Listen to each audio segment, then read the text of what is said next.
પોરબંદરના પૂર્વ ધારાસભ્ય અર્જુન મોઢવાડિયાના ભાજપમાં જોડાયા છે અને હાલમાં તેમના ભાઈએ કોંગ્રેસમાંથી 6 વર્ષ માટે સસ્પેન્ડ કરી દીધા છે। ત્યારે પોરબંદરના પૂર્વ ધારાસભ્ય અર્જુન મોઢવાડિયાએ ભાજપમાં જોડાવાને લઈને પ્રતિક્રિયા આપી છે। અર્જુન મોઢવાડિયાએ કહ્યું છે કે પેટા ચૂંટણીનો નિર્ણય ભારતીય જનતા પાર્ટી લેશે અને પોરબંદરમાં નવા ઉદ્યોગ લાવવાનો પ્રયાસ કરશે। મારા અનેક દાયકાઓના કોંગ્રેસ સાથેના સંબંધો પૂરા કરીને મેં પ્રાથમિક સભ્યપદેથી રાજીનામું આપ્યું છે અને જે રીતે અત્યારે ભારતને વિકસિત ભારત બનાવવા માટે, વિકસિત દેશ બનાવવા માટે વડાપ્રધાન નરેન્દ્રભાઈની આગેવાનીમાં સમગ્ર દેશ એકત્ર થઈ રહ્યો છે અને આખા દેશની અંદર એક જનજાગરણનું અને એના મારફતે ભારતને આગળ લઈ જવાનું જે અભિયાન ચાલ્યું છે એ અભિયાનમાં હું જોડાયો છું અને એ અભિયાનની અંદર ગુજરાત અને પોરબંદર જોડાયેલું હતું,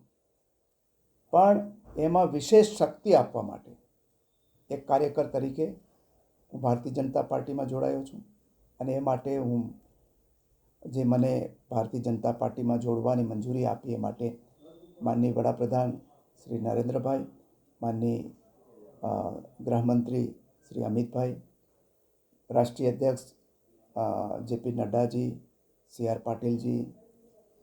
મુખ્યમંત્રી ભૂપેન્દ્ર પટેલજી સહિતનો તમામનો આભાર માનું છું અને આગલા દિવસોની અંદર જે ગુજરાત અને પોરબંદરને નવનિર્માણ તરફ આગળ વધી રહ્યું છે, જે પરિવર્તન તરફ ઝડપથી પરિવર્તન તરફ આગળ રહ્યું છે, એ પરિવર્તનમાં સહભાગી થઈને મારાથી જે શક્તિ મને આપેલી છે પરમાત્માએ, એ શક્તિનો ઉપયોગ આ રાજ્યના અને મારા પોરબંદર જિલ્લાના વિકાસમાં હું કરવાનો છું। ખાસ કરીને પોરબંદરનો જે ઔદ્યોગિક વિકાસ અને માછીમારોની જે સમસ્યા છે એને લઈને શું છે? પોરબંદરમાં જે પ્રમાણે આપણે જે ગતિથી આગળ વધવું જોઈએ એ આપણે વધી શક્યા નથી અને એ માટે આપણે જે પોરબંદરને વિશેષ સ્થિતિ છે, આપણી મહાત્મા ગાંધીની જન્મભૂમિ છે, ભક્ત સુદામાની જન્મભૂમિ છે, દરિયા કિનારે પોરબંદર આવેલું શહેર છે,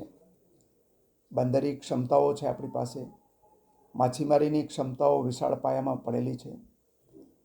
અને આપણી બાજુમાં બરડા સેન્ચ્યુરી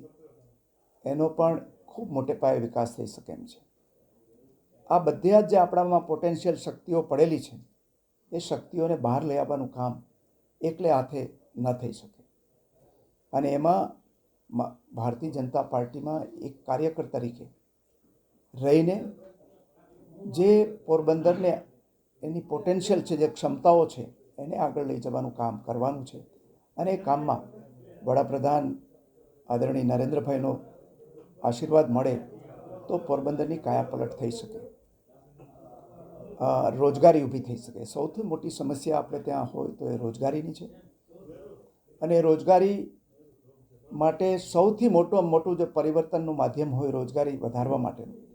તો એ પોટેન્શિયલ પ્રવાસન ઉદ્યોગમાં પડેલો છે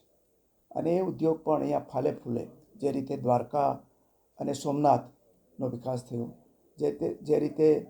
statue of unity, Sardar Patel મેમોરિયલનો કેવડિયા ખાતે આપણે વિકાસ કરવામાં આવ્યો અને જે રીતે કચ્છનો ધોરડો હોય કે આપણે ત્યાં સરહદ દર્શન ત્યાં બનાસકાંઠા જિલ્લાની અંદર હોય, અંબાજી માતા અંબાજીનું મંદિર હોય કે પાવાગઢ હોય અને જે રીતે સોમનાથ અને દ્વારકા એક આઇકોનિક સેન્ટર બની રહ્યું છે, એ રીતે પોરબંદર પણ એક આઇકોનિક સ્થળ બને એ માટેનું જે મારું સ્વપ્ન છે એ સ્વપ્નને સાકાર કરવાનું છે। અહીંયા આપણું સદભાગ્ય છે અહીંયા પોરબંદરનું આ વખતે કે મનસુખભાઈ માંડવિયા જેવા એક સક્ષમ